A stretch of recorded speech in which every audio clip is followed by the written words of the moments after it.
on this very important issue, and I'm really appreciative of everything you've done for the people of the state of Florida and also for us here in Miami-Dade County. These are difficult times, and I can't say enough about the governor's leadership and his administration's close collaboration with Miami-Dade County to protect our residents from COVID-19. Thank you again, Governor DeSantis. Now the governor will speak about the next steps before we turn to other speakers, and then we will have questions. And again, Governor of the state of Florida, Ron DeSantis. All right. Thanks, Mayor. Appreciate it. Well, good morning or afternoon. Thank you for coming. Last night, the Florida Department of Health announced 6 new cases of COVID-19 in Florida, including the first reported case here in Miami-Dade County. That was a 56-year-old male who had recently traveled internationally, in this case to Iran. We now have 34 Florida cases, 31 Florida residents, 3 non-residents, 26 were diagnosed in Florida, 5 Florida residents were diagnosed and isolated in another state, 3 non-Florida residents have been diagnosed and isolated in Florida. We have had 2 fatalities due to COVID-19 thus far. 14 Florida counties now have a patient who's tested positive. The total number for Florida Department of Health figures, we have 151 tests currently pending results. 392 tests have come back negative. 963 people have been fully monitored to date, and 324 are currently being monitored by the county health departments. So our approach for my administration to combat the spread of COVID-19 in Florida has 5 primary areas of focus. The first is to protect the vulnerable. We have a virus, and this is a new virus. People are learning more about it every day, but the data is overwhelming that for those who are elderly or have serious underlying medical conditions, this is a virus that could be much more significant for you than for people who may be in younger age groups or have a healthier profile. And so this is a population that we certainly want to work hard to protect. This morning, Mayor Jimenez directed the temporary closure of certain senior facilities and daycares, and I applaud him for his decisiveness. I think that was the right thing to do. Yesterday, I directed the Florida Department of Emergency Management to temporarily prohibit individuals who have risk of carrying COVID-19 from visiting nursing homes, assisted living facilities, adult family care homes, long-term facilities, and adult group homes. I mean, this is a time to be restricting access to facilities that house those who are most vulnerable to COVID-19. The cases in Florida have and will continue to disproportionately affect our elderly population, including those with underlying conditions. The 2 fatalities both were elderly, but both had underlying medical conditions. If you look at the profiles of the folks who have tested positive in Florida, it's been overwhelmingly people who are in their 50s, 60s, 70s. Now, I think part of that is because some of the younger folks don't necessarily develop as serious symptoms, and they may not present to be able to have. But we also know that the hospitalization is overwhelmingly with those who are elderly and frail. Second thing we have to do is increase our testing capabilities in the state of Florida. We had initially been thinking we were going to be in receipt of tests from Health and Human Services. Obviously, that test proved problematic, so they had to reissue those. But I've directed Director Jared Moskowitz with our Emergency Operations Center to purchase 2,500 commercially available testing kits. So we're receiving those this weekend, and the testing kits will give qualified labs throughout the state the process or the capacity to process tests for up to 625,000 individuals. I directed our Surgeon General, Dr. Scott Rivkees, to strategically distribute these testing kits to 50 CLIA certified labs throughout the state, starting with hospitals so that testing can be completed closer to the patient. And Jackson Memorial will be one of the first hospitals to receive the kits. There's a concern when people present in a hospital, if you send it to the health department, that could take 24 to 48 hours. The CDC takes 3 to 5 days. The private capacity, which potentially is going to be robust, is not going to be as quick a turnaround. And so if they're able to do that in their own labs in the hospitals, the turnaround time can be quicker, and they will be able to make better use of their resources here in these healthcare facilities. Now, there's an important qualification. These kits are kits that do not include sample collection and swab materials. So they perform the testing of the sample. Now, we wanted to, at the Department of Emergency Management, also purchase swab materials and sample collection materials. There's a nationwide shortage of that right now. Now, many of the labs throughout the state do have some supply of these, but our capacity to reach the total amount that our testing kits will allow is really dependent on how much of the materials are available or can be brought into the state where you can actually extract the sample. And so we're working with the different facilities around to see what that capacity is. And then as soon as there's an ability to procure more of that, we have a standing order with the Department of Emergency Management to go ahead and procure that. In the meantime, though, these testing kits will help many hospitals and labs that do have the swabs on hand. And so I know that speaking with the leadership here, that's something that will make a difference for them. The third thing we need to do is increase social distancing measures. Yesterday, I directed Corrections Secretary Inch to suspend visitation at state prisons for 30 days. Inmates will continue to have access to mail, phone calls, and video visitation, and legal visits will not be impacted. Today, I'm suspending all official travel for state employees. The suspension will initially be for 30 days. I also am directing state agencies to maximize remote working and telecommuting. The state has a workforce of over 90,000 individuals whose health and well-being are a priority. And if they can perform functions at home, now's a good time to do that. Further, based on the recommendations of our health officials here in the state of Florida, I am recommending to local municipalities and private entities to strongly consider limiting or postponing mass gatherings in the state of Florida. I was in contact already today with the commissioner of the PGA Tour, commissioner of Major League Baseball.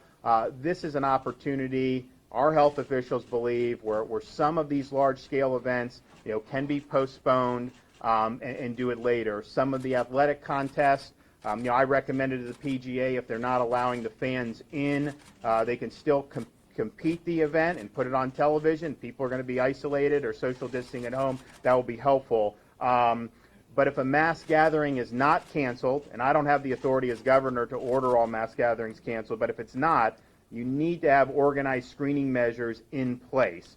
I mean, for example, before entering, an attendee should be asked if they are sick or if they've been in contact, not only from some of these foreign countries that have seen outbreaks, but places here in the state of Florida, such as the cruise ship terminals. Fourth, the fourth area of focus is protecting our healthcare workers. This is something we discussed with the folks here at Jackson today. Our Department of Health and our Agency for Healthcare Administration are working overtime to ensure all medical providers are following appropriate protocols when dealing with individuals who have or may have COVID-19.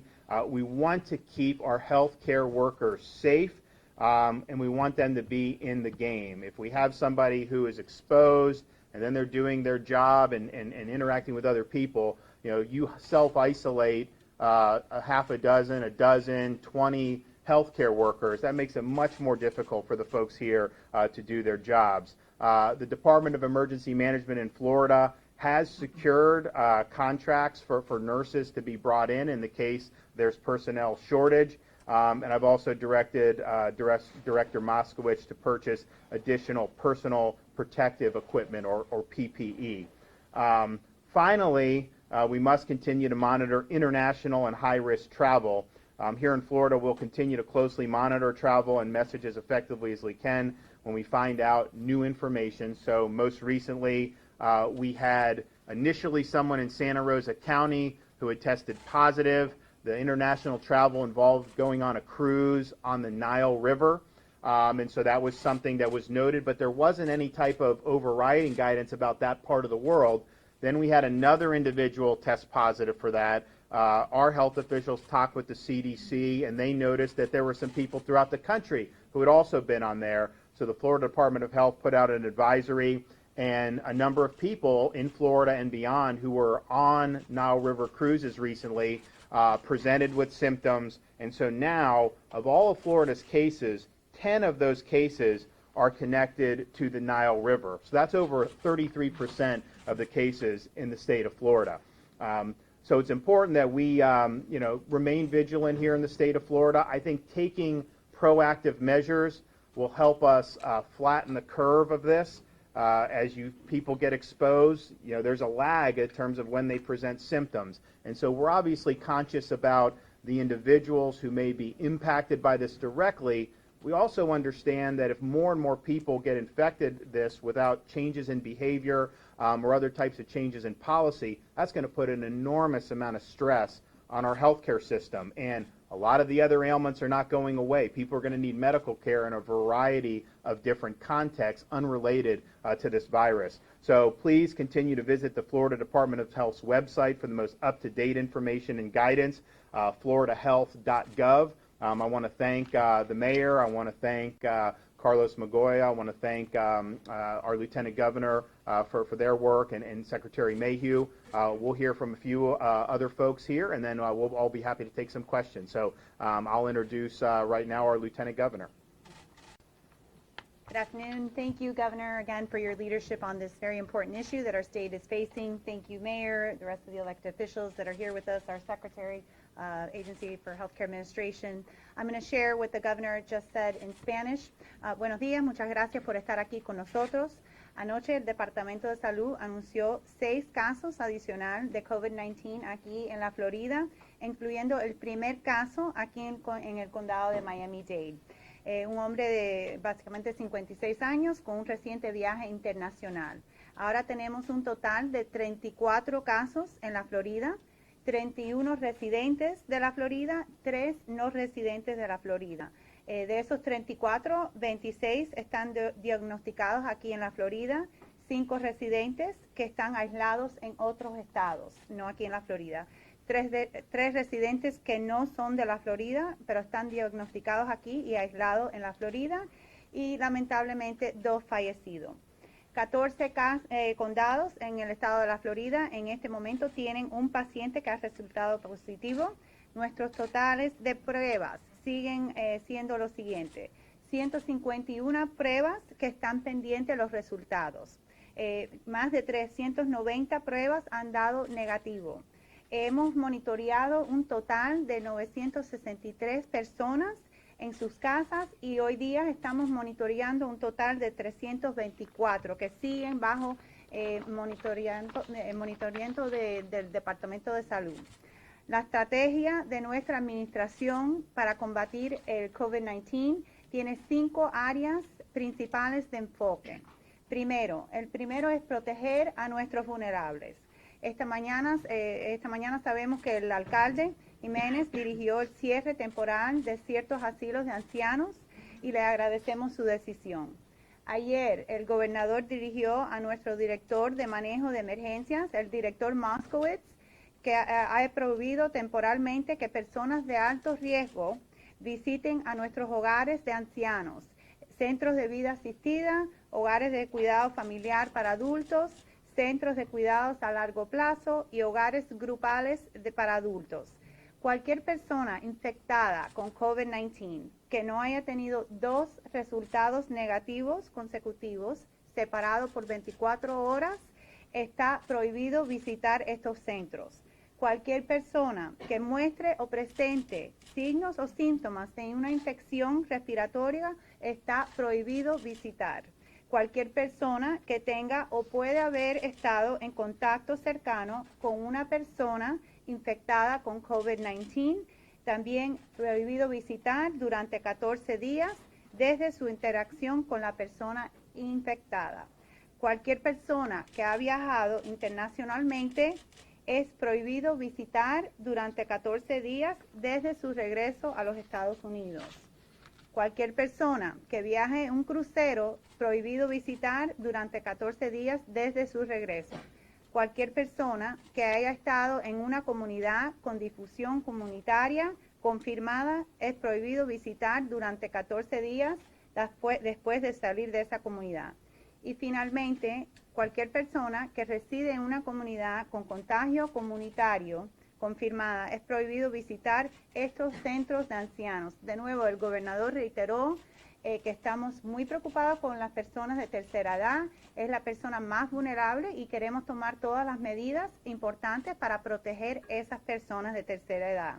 Los casos en la Florida han afectado y continuarán afectando desproporcionadamente a nuestros ancianos y por eso estamos tomando estas medidas, particularmente aquellos que tienen aflicciones médicas subyacentes. Esta orden fue necesaria e instamos al público a que tenga en cuenta a esta población mientras continuamos respondiendo al COVID-19. Segundo, debimos aumentar nuestra capacidad de pruebas y por eso nuestra administración le indicó al Director Moskowitz que compre 2.500 kits de prueba disponibles en el mercado que recibiremos este fin de semana. Los kits de prueba darán a los laboratorios calificados en todo el estado la capacidad de procesar pruebas para hasta más de 625,000 personas.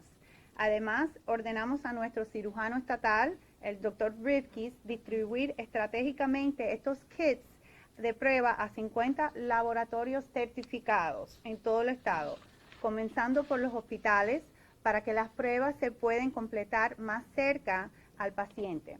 Incluso Jackson Memorial Hospital será uno de los primeros hospitales que recibirá una parte de estos kits de diagnóstico de COVID-19. Anticipamos que muchos hospitales podrán participar en nuestro esfuerzo para obtener resultados más eficientes y continuaremos comprando kits y suministros médicos para brindar a los proveedores de atención médica en todo el estado para el mayor apoyo posible. Tercero, necesitamos aumentar las medidas de distanciamiento social. ¿Qué viene siendo eso? Ayer el gobernador ordenó al secretario Inch que suspendiera los visitantes a las prisiones estatales por 30 días. Los prisioneros continuarán teniendo acceso a sus seres queridos por correo, por llamadas telefónicas o visitas de video. Las visitas legales no serán afectadas. Hoy suspenderemos todos los viajes oficiales para empleados del Estado. La suspensión será inicialmente por 30 días. El Estado tiene una fuerza laboral de más de 90,000 personas cuya salud y bienestar es nuestra prioridad. Y además estamos recomendando que consideren instando a la cancelación de grandes eventos, desfiles o otras reuniones masivos. Si no se cancela una reunión masiva, se debe implementar medidas de detección organizados. Por ejemplo, antes de entrar se debe preguntar si están enfermos o si ha viajado desde una área de alto riesgo en los últimos 14 días. La cuarta área de enfoque es proteger a nuestros trabajadores de salud. El Departamento de Salud y la Agencia para la Administración de Atención Médica están trabajando horas extras para garantizar que todos los proveedores médicos sigan los protocolos apropiados cuando se trata de personas que tienen o pueden tener COVID-19. Es esencial para que podamos mantener a nuestros trabajadores de los sistemas de salud seguros y listos para poder continuar trabajando. Para refuerzos, el gobernador le ha pedido al director Moskowitz que asegure a las enfermeras por medios de contratos. Y finalmente, debemos continuar monitoreando los viajes internacionales y de alto riesgo. Anoche el presidente Trump suspendió los viajes desde la mayor parte de Europa para ciudadanos extranjeros, no para los ciudadanos americanos ni los residentes legales. Fue la decisión correcta y obviamente estamos monitoreando eso muy de cerca. Aquí en la Florida continuaremos monitoreando de cerca los viajes y los mantendremos informados lo mejor posible cuando descubramos información importante. Una situación actual en la Florida subraya la importancia de hacerlo. Por ejemplo, en una investigación epidemiológica de uno de nuestros primeros pacientes reveló una conexión con el río Nilo en Egipto. Notificamos de inmediato a la mayor parte de individuos conectados con ese viaje al río Nilo. Y la Florida ahora tiene aproximadamente 10 o 11 casos relacionados con el Nilo. Eso es casi un tercio de los casos actuales en la Florida. Y para finalizar, de nuevo, quiero recordarle la importancia que todavía estamos en buenas condiciones aquí en la Florida. Estamos tomando todas las medidas para asegurar el bienestar de los floridanos y solo necesitamos seguir continuando a ser vigilantes y trabajar juntos como ves aquí hoy día. Y continúe visitando el sitio web del Departamento de Salud de la Florida para obtener información actualizada y ese website es www.floridahealth.gov. Y en este momento tengo el placer de reconocer de nuevo al alcalde Jiménez.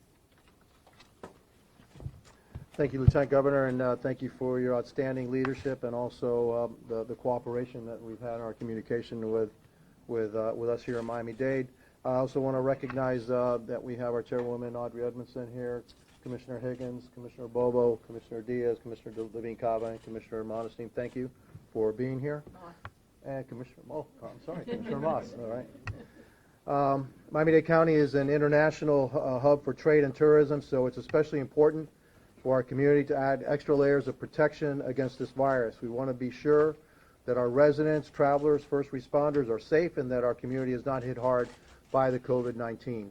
We also want our decisions to be guided by science and not to overreact. And as you know, the Florida Department of Health has reported one positive case of a 56-year-old man in Miami-Dade, as a Miami-Dade resident. That is a travel-related case, and the gentleman is in self-isolation at home. Now, as difficult as things may seem, I want to remind everyone that 80% of those who test positive for the virus have mild cases or may not even know that they've had the virus. Another 15% are in serious condition, and about 3% become critical.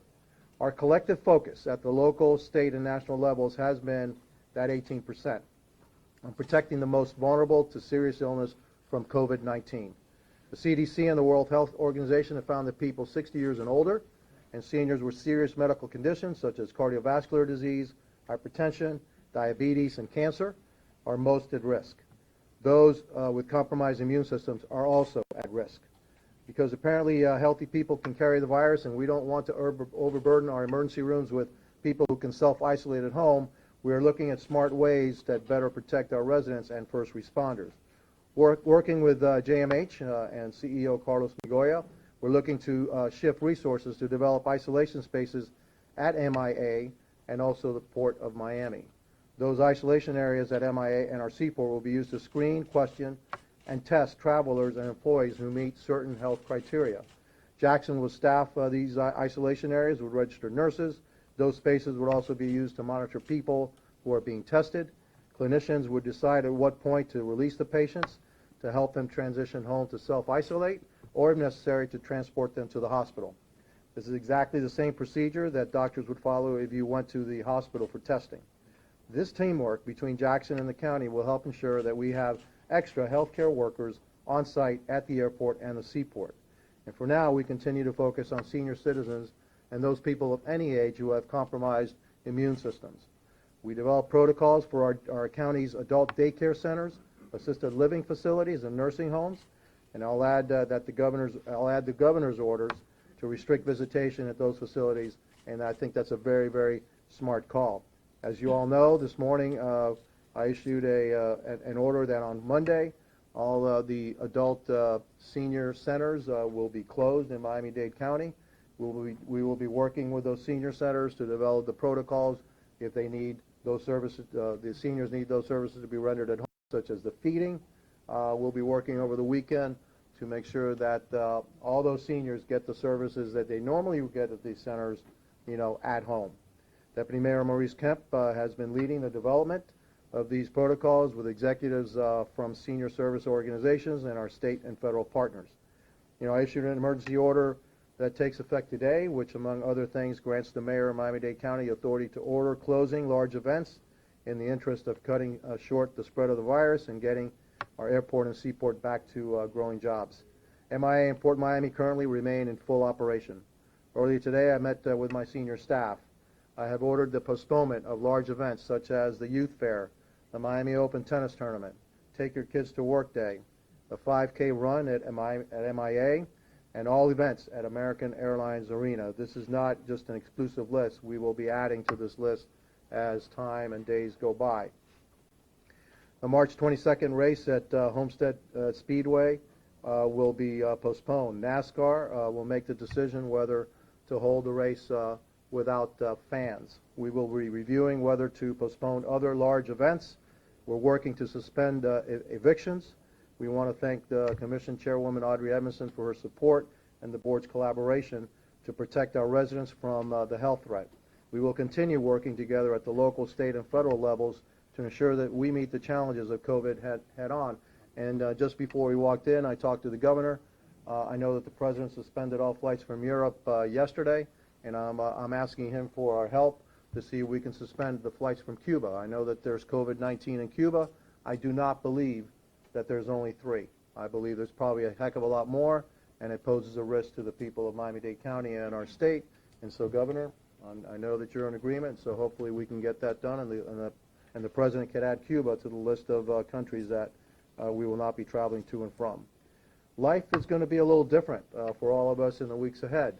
So I urge everyone to be patient as we adjust to these temporary changes to ensure the health and well-being of everyone in Miami-Dade County. And again, we're really focusing on protecting our most vulnerable, our senior citizens, and also those with underlying health issues that make them more vulnerable to this disease. And so that's where our focus is going to be on. And again, I can't say enough about the leadership of the governor and the lieutenant governor in this effort. Now I'm going to say a couple of words in Spanish. Buenos días. Como muchos ya saben, el Departamento de Salud de la Florida ha reportado el primer caso positivo de COVID-19 en el condado de Miami-Dade. Es un residente de Miami-Dade de 56 años y había viajado al extranjero. El hombre está aislado en su casa. Ahora, aunque todo parece complicado, quiero recordarles que el 80% de los casos de COVID-19 no son serios. Otros 15% son personas que tienen síntomas más graves y el 3% son casos críticos. Nuestro enfoque a nivel local, estatal y nacional ha sido en esos 18%. La CDC y la Organización Mundial de la Salud han encontrado que las personas mayores de 60 años y esos de cualquier edad con problemas de circulación, hipertensión, diabetes y cáncer están en mayor riesgo.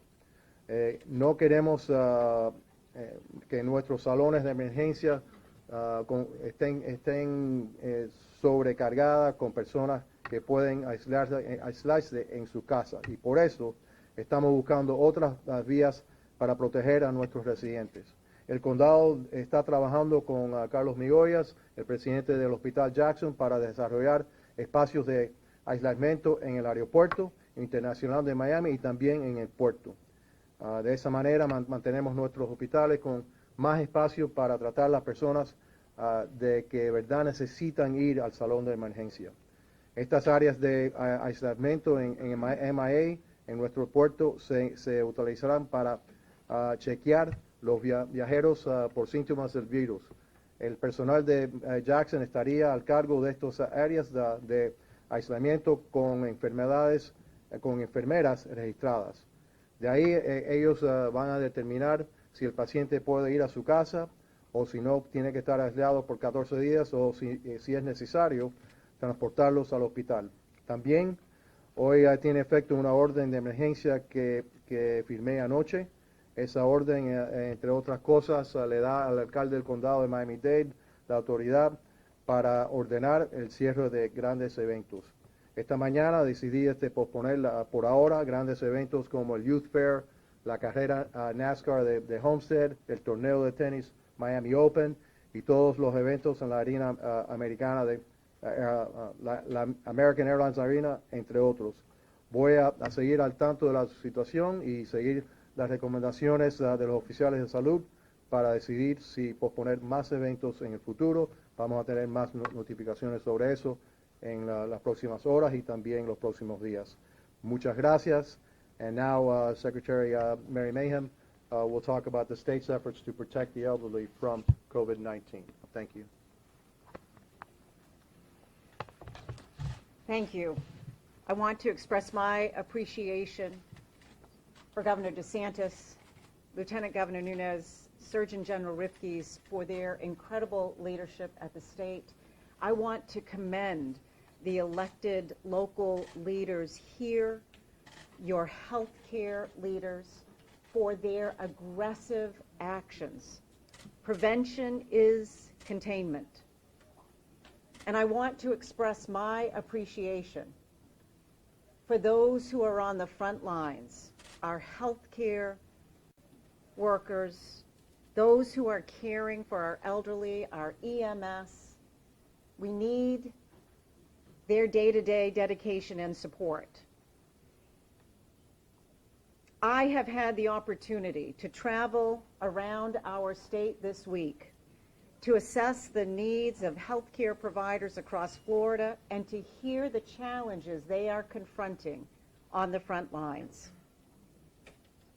Facilities across Florida are taking every precaution to ensure the health and safety of patients and residents and to protect the welfare of their healthcare staff. We know the most effective way to protect Florida's most vulnerable residents is to prevent the infection or those with symptoms of an infection from entering the facility. The first line of defense is vigilant screening of visitors, vendors, and staff, ensuring anyone who is sick does not visit.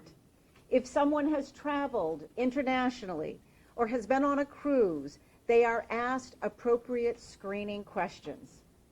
At the facilities that I have visited this week, I've had my temperature taken and I have responded to all of these questions. No one should be exempt.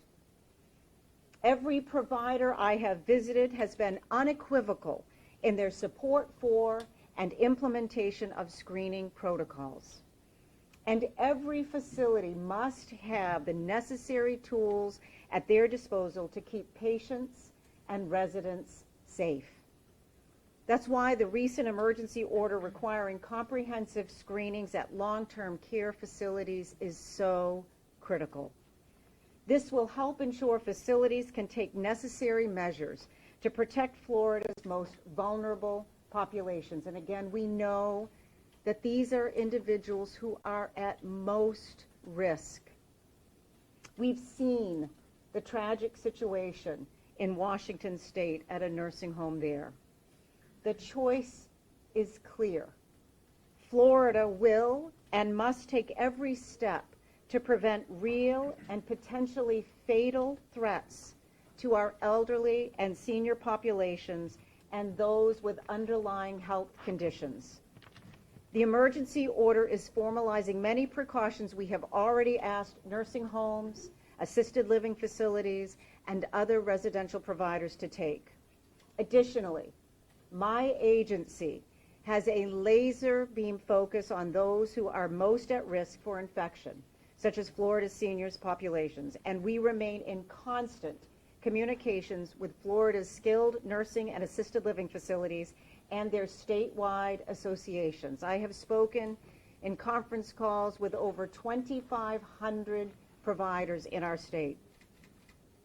We have a clear and determined focus on ensuring the safety and well-being of hospitals, nursing homes, and assisted living facility patients and protecting the healthcare workforce caring for them.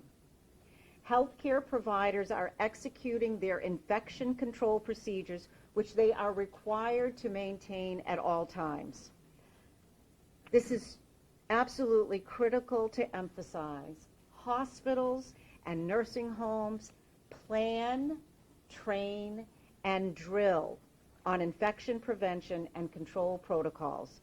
These protocols are ingrained in their standard operating procedures.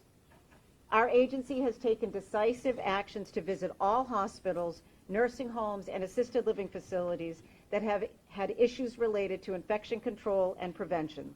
These visits allow our agency to focus our efforts on addressing the spread of COVID-19 and to ensure adherence to the infection prevention and control protocols that we expect. I appreciate all of the efforts around the state and certainly here. We will continue to be a resource to support these efforts to protect our most vulnerable. And with that, I'd like to introduce CEO Carlos Mogollon.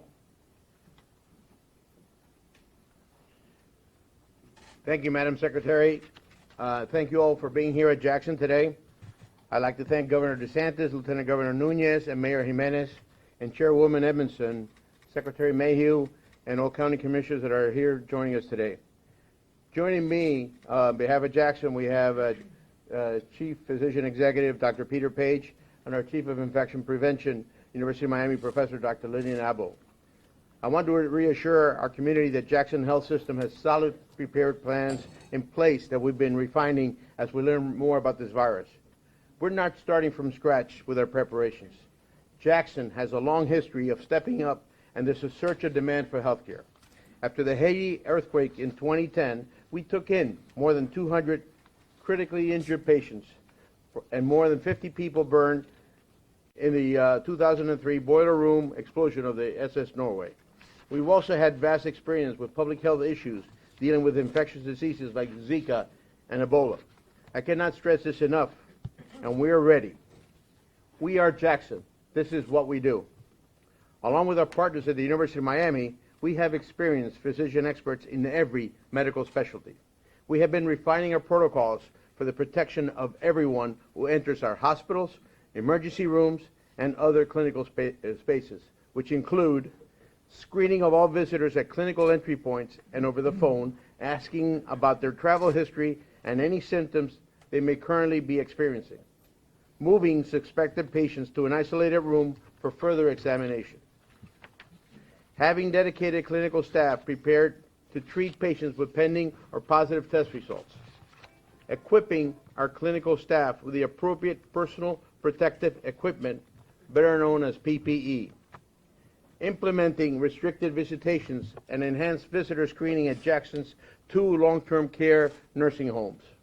As we all know from hurricane season, it's important to have strong plans and also be flexible enough to each unique situation.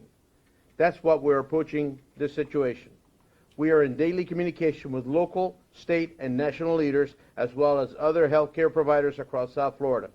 The community should feel confident that they can count on us.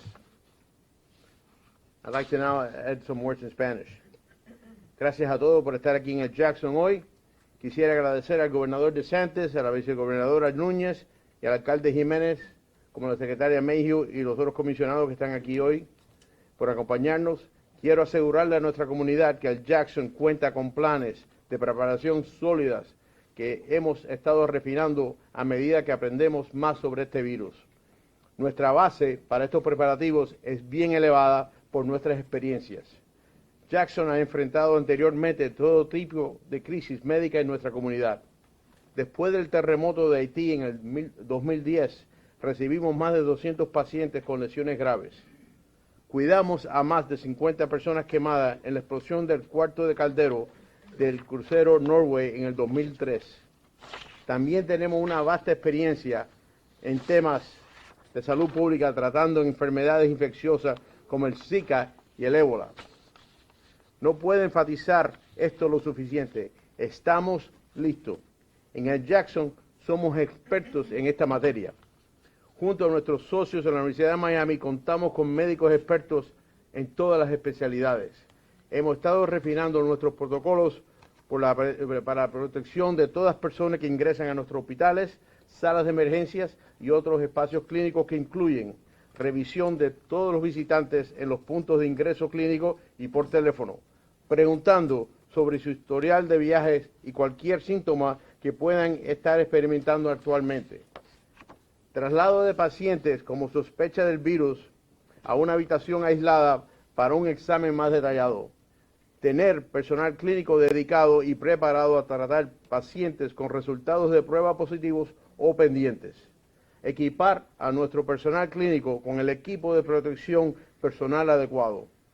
implementación de visitas restringidas y detección de visitantes en los 2 centros de atención de enfermería a largo plazo de Jackson, comúnmente conocidos como nursing homes. Tal como hemos aprendido desde la temporada de huracanes, es importante tener planes sólidos y también ser lo suficientemente flexibles como para adaptar a cada situación única. Así es que estamos enfrentando esta situación. Estamos en comunicación diaria con líderes locales, estatales y nacionales, así como otros proveedores de atención médica en todo el sur de la Florida. La comunidad debe sentirse segura de que puede contar con nosotros en estos momentos. Thank you, and if we haven't overloaded you with your brains, cameras, and recording items with enough information, we're opening this up for any questions that you may have for any one of the speakers. What about criteria, sir? What about who are we? Let me start with ladies first that are in here, and then we'll come to you if you don't mind. The dates of the tests, the results, what's positive, who's being monitored, what are the dates of all those results that were given? From what, when did? Governor? Yeah, so there's testing going on at 3 state labs, Jacksonville, Miami, and Tampa. Those samples are being turned around about 24 to 48 hours, probably closer to 24 in some labs, but that will be someone will have presented with symptoms and they're tested. That test then gets turned around. In the meantime, because they are symptomatic, they are self-isolating. Some people are in a hospital if they're in poor conditions. Other people could be self-isolating at home. Of course, we are testing people throughout the state who don't necessarily have any links to any of the hot spots, but present to the hospital and have significant respiratory problems. And so those tests happen. So that's what it is. Now, how the self-monitoring works, it just depends on when people come into contact with the public health official. So we'll get information from the CDC. I mean, on the Nile River, they presented us with additional people to contact who had been on those Nile River cruises. So then public health officials, mostly in the county health departments here in Florida, they then contact these folks. And so what ended up happening after that is people said, well, yeah, I was there in late February. You know, I am kind of coughing. I got a little bit of a temperature. Then they go in, and then there have been tests, and then a number of those tests have been positive. So it depends on when they come in contact with some of these investigations. But once anybody presents with symptoms, if there's a presumptive positive test, then all those contacts are traced, and those individuals are evaluated just like if they had come straight from Wuhan. Yes, ma'am. But what I mean, when did all this testing begin? The results that are pending, that are positive? When? So if there's pending tests, those tests would have been taken almost assuredly certainly within the last 2 days, and most likely most of the tests pending right now probably were taken yesterday. And so we're looking at, again, a 24 to 48 hour. If you are, and that's why we wanted to get with the test kits that the state's purchasing to be able to have that capability at a hospital's own lab. So then if they have people that are showing up, you don't know what to necessarily do. But if you got to wait 48 hours, and then some of the private capability, although I think they're going to be able to do a lot of volume, they're not going to turn it around in less than 24 hours. In fact, we're hearing maybe up to 5 days. So that's an important thing to know. I think that if you expand testing and try to find some of the other populations who may be under the radar, that could be very useful. But in terms of someone presenting here, if they have the capability to test in their own lab and then can turn that result around quicker, one, it's going to be better for patients, but two, it's going to make it much easier for the folks here. Because if you have to wait 48 hours, then you've got to figure out what you're going to do with those patients in the meantime, and it's tough. Yes, ma'am. Governor, what is the message for the uninsured and the undocumented? Will they receive free testing? Will it be free if they come to the ER? Because many of these communities are just scared. If they're undocumented, they will not come to the ER. And the uninsured, they're wondering how will they pay for this. So basically, English and Spanish? in English first or in Spanish first? I'll let the governor do it in English. No, seriously. First of all, by law, every hospital emergency room has to take care of any patient that walks in the door, whether they can or not pay, regardless of their ability to pay. So by law, everyone has to take them and stabilize them. I can only speak for Jackson as it relates, when it comes to any illegal aliens, we do not ask people for the immigration status, nor if we find out do we report to any agency. So from that standpoint, we're more than open to anyone that comes in the door. In Spanish, But you will give care, but will they get the billing after? I said if they cannot, regardless of their ability to pay, they get taken care of. If they can't afford to pay, obviously those are clearances that get taken care of. But by law, they have to be treated at every emergency room. En español, por ley, todos los pacientes tengan o no tengan la posibilidad de poder pagar, tienen que ser atendidos en todos los salones de emergencia de todos los hospitales, sea en Miami-Dade, como sea en el estado, como sea en la nación completa. Número dos, en la parte, cualquier residente ilegal que esté en estos momentos en Miami-Dade, puedo decir que en el Jackson, no puedo hablar por ningún otro hospital, nosotros no tomamos comunicación ninguna de su legal o no legal residencia, ni tampoco reportamos a ninguna agencia los grados de residencia que tengan esas personas. Mr. McGuay, Jackson said last week that Jackson's only conducted 3 coronavirus tests. Why is that number so low, and is that going to change from anything the governor would say? See, Doug, that's the reason why we don't want to do that. Any information that any one hospital gives at any one time, it's inaccurate information. The important thing here, the only accurate information that we have is what happens in the entire Miami-Dade County. That's why we're no longer giving that individual hospitals. We're allowing the Department of Health to give you what tests are being done at the county level and statewide, because any one of us will be imperfect information. But respectfully, the health department is not saying how many tests are being conducted in the county. Your hospital said 3. Why is it so low, and is that going to change? All I can tell you is based at that time, or whatever time it is right now, we're following the protocols. The protocols have been expanded, the criteria have been expanded, and they will continue to be expanded as time goes on, and we will test any patients that walk in the door that meet those criteria. Yeah, and just to be, the folks present, and obviously they meet, they're tested. One of the reasons why, if we do have an expanded capacity to do some tests, we spoke with both Carlos and the mayor about figuring out a way.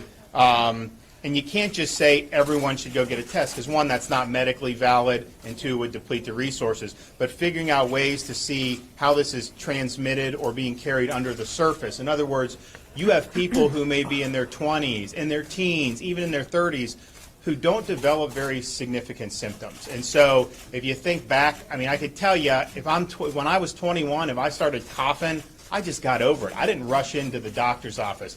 So if we have the capability, and I've talked to the Surgeon General about this, of trying to spot check and trying to figure out how this may be transmitted by folks who are not terribly symptomatic, I do think that would be beneficial. And so these test kits will help. Obviously, there needs to be the capacity to swab and get the samples, but if you can do that, I think that there may be. One of the things that concerns me about it is just simply, if you look at all the positive tests Florida has had, I mean, it's overwhelmingly the same demographic. I mean, you have people mostly in their 60s, mostly had done international travel, and while in some ways that's comforting because we don't necessarily have evidence of an outbreak anywhere in the state, I also think to myself, if somebody has a symptom and they're in their 60s and they've been this travel, given the messaging that's gone out, they know it's pretty serious and they need to go in. So I think they're more likely to go seek and present themselves and seek medical attention. And I wonder, some of the younger, how many are even interested in seeking the attention, given that it doesn't really affect them as negatively. And so that would be good to know. So when you're talking about the number in Miami or not, you just understand that's people that are presenting themselves, and if they present and they fit the criteria, they're going to get tested. But I think that there are probably some people out there who just aren't presenting because the symptoms are so mild. If I may add, just to make sure you understand, listen, we all wish that science and manufacturing would move faster in this kind of environment. You got to understand that this is a brand new virus. Everybody's learning from these things. All healthcare entities throughout the world are learning every day something new about this environment. So we're working, and all the healthcare departments are working and balancing the instant messaging while taking seriously what's creating, and most important is that we do not have irrational panic. It's important to make sure that no one has irrational panic. We need to make sure we understand and take solid steps as we go forward. The testing will continue to be expanded as we learn more about where the criteria are. I am sure the governor is very interested in this. So is CMS, so is CDC. You'll see more about that. It's just one step at a time that we're working through this. To piggyback on his question, Governor, could you respond to some of the criticism from some of the local leaders who have criticized just how many people have been tested? They've been publicly saying that not enough people in Florida have been tested, and that the results can't be, that there's no confidence in the results because so few people have been tested in the state of Florida. Well, I mean, I think that the positive tests, they should have confidence in. I mean, those go through a process, and anytime anybody tests positive, all their contacts are traced. Many of those individuals who've been in significant contact are self-isolating. Many of those people don't develop symptoms. And so if you're not symptomatic, you're not going to test positive. I mean, that's just the reality. And so that's the way the process is going. Now, the Nile River, we had an outbreak there, and we were able to put that out, and then people started to become symptomatic and then went in. But anytime anybody is tested, if they come back positive, immediately the public health folks locally will chase those contacts, and you go through the whole deal. You do the self-isolation if you've been in significant contact. So that's been done. I mean, we have the Florida health officials have either completed or in the process of monitoring I think over 1,100 people already. And so the vast majority of the people who have been tested have come back negative. And then if folks present, obviously, and there's the criteria, we want to be able to do this in a way, and in providing some resources here locally, I think can help. We want to do this in a way that can catch some of those cases that may be flying under the radar. I think that's totally legitimate. But at the same time, we're going off the medical guidance that's coming down for the Center for Disease Control. We're going off the medical guidance that's coming down from state health officials, and it's important that it be done in a scientifically sound basis. But hopefully, with the movements we're doing today, we'll be able to have wider availability. But it's still not going to be just everyone show up regardless of symptoms or regardless of contacts, because that would end up, and if you're not symptomatic, then when you actually get released from self-isolation, if you were positive, they make you test negative twice before they'll release you. And so there's just a lot that goes on to this. And I think as Carlos said, this is a novel virus. They're still learning more about it every day. One of the questions I've had is, to what extent can you transmit if you haven't done symptoms, or if you're very mildly? And they don't really know. They think you have to be symptomatic, but this is all being studied right now, and obviously informs the type of response that we have. Let me add something, okay? That regardless, we need to change our behavior, okay? Because we don't know who is positive or not positive, all right? And so regardless of the number of tests that are given or not given, et cetera, well, what we need to do now is, as a community, is change the way we greet each other, make sure we wash our hands, make sure that we don't sneeze into our hand, make sure that, we take proper precautions. And it's not just for this virus, it's also for the flu or any other contagious disease. And so it really doesn't change what we need to do. All right, and so we need to, because, we can give tests to everybody. Honestly, we can give you a test to everybody, and people that may be positive may not come up positive, because it takes a couple of days at least for the test results to come up positive. And so really the message is that, hey, we've got to take precautions. We have this virus. It's in our state. There's somebody in our county that has the virus, and that we need to protect the elderly population and people with underlying medical diseases. And the best way to do that is for us not to get sick. And the best way for us not to get sick is to take some personal responsibility, and act a little bit different. Not really much different, but act a little differently. And for government to, hey, shut down those areas where you have mass gatherings, where the spread of this virus can actually, accelerate. And so those are the steps that we're taking right now. Mayor, question about gatherings that are not under your jurisdiction, private events that involve maybe children, parents, competitions. What would you describe as a large gathering? Well, the guidance that we got today was gatherings of over 250 people.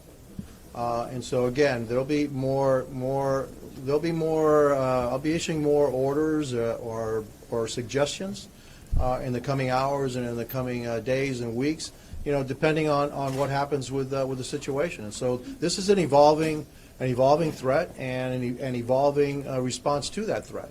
Y también en español, los padres tienen muchas preguntas.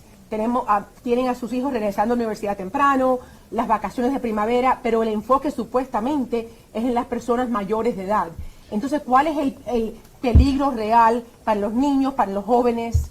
El peligro real para ellos personalmente es pequeño, pero si no tienen un tipo de síntoma, algo más. ¿Okay? Si es una persona joven, el peligro es pequeño, pero el peligro es que ellos pueden transmitir la enfermedad a alguien que sí es una persona de tercera edad, una persona que tiene enfermedades médicas, una condición médica, que entonces eso sí el virus tiene un alto índice de peligro y mortalidad. Así que ese es el problema que tenemos aquí. Por eso que deseamos que nosotros tenemos que cambiar la manera en que nosotros actuamos, también tomando medidas de sentido común, tomando medidas también que puede prevenir otros tipos de enfermedades. Así que la cantidad de personas que hay aquí o no hay aquí, cuántos exámenes, de verdad no debe cambiar la manera que nosotros tenemos que actuar. Tenemos que tener una responsabilidad personal, nosotros, para protegernos a nosotros,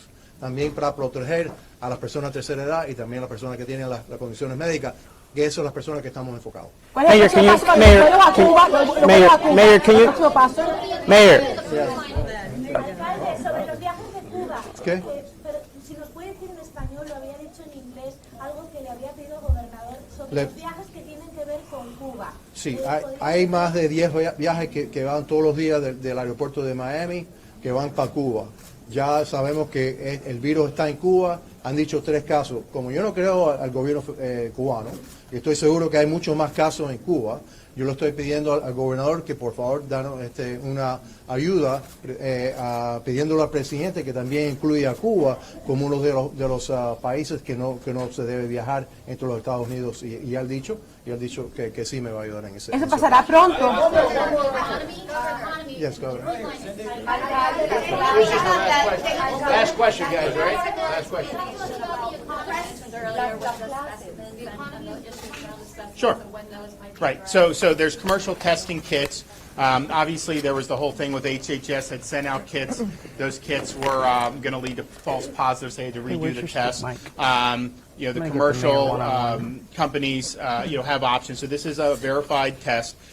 So that test can be deployed here. But in order to get results, you have to have the right materials to extract the specimen and the sample. And when we acquired these tests, we tried to just get that too because we figured we don't know what people have. There's a nationwide shortage in that right now. So we're first, kind of right there. As soon as something comes online, we're going to try to get it. But we do have, most of the labs in the state have some capacity to get these samples. I don't know what the entire capacity is. We'll be in the process of figuring that out. But at least if we're getting the kits there, here, Jackson, they use their lab and they have some capacity to collect the samples. That's going to be positive movement. And then once everyone has enough of the stuff to take the swabs and have the samples, then we would be able to exhaust all the kits that we're purchasing on the state's behalf. And then obviously anything else that HHS wants to do, but it's that component of getting the sample that is separate from the test kits. So we're happy that we have the test kits. We think that the people will be able to use them, but we're also trying to figure out, is there ways that we can fortify the stock of these other supplies so that if the labs run low on them or run out of them, then we're able to replenish it. Governor,